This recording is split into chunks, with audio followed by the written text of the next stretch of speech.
मला लहानाचं मोठं केलं, 9 महिने तुमच्या आईनं तुम्हाला पोटात सांभाळलं, बापानं तुम्हाला त्या हाताचा पाळणा करून, हाडाचे काड्या करून, रक्ताचं पाणं करून, तुमच्यासाठी हाल हाल करून तुम्हाला जगवलं, मोठं केलं, तुमची प्रत्येक शोक पुरला आणि तुम्ही जरसे काय वयात आले तर तुम्हाला प्रेम होतं. तुमच्या आयुष्यामध्ये 2 ते 3 वर्षासाठी कोणीतरी येतं आणि तुम्ही तुमच्या मायबापावर म्हणता केस करा. कधीही तुम्ही मित्रांनो फक्त या न्यूजला प्रेमाच्या नजरियाने बघू नका. या न्यूजला पाहताना तुम्हीही पालक होणार आहेत, नसताल तर प्रत्येक या समाजातला प्रत्येक जण पालक होणार आहे आणि या समाजातला प्रत्येक जण एका मुलीचा बाप होणार आहे किंवा मुलीची आई होणार आहे. तर त्या आई वडिलाच्या नजरेनं बघा.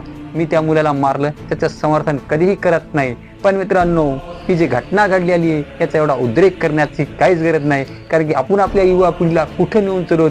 आता आपल्याला आपली युवा पिढी सैराट करायची का? आता आपली युवा पिढी आपल्याला धडक करायची का? किंवा आता आपली युवा पिढी आपल्याला सयारा करायची का? ही गोष्ट आपल्या लक्षात घ्यायची आहे. मित्रांनो एक जुनी म्हण आहे किंवा मराठीमध्ये एक लाईन आहे, मित्रांनो लेकराला सोन्याचा घास खाला द्यावा पण पहा दुश्मनाच्या नजरेनं.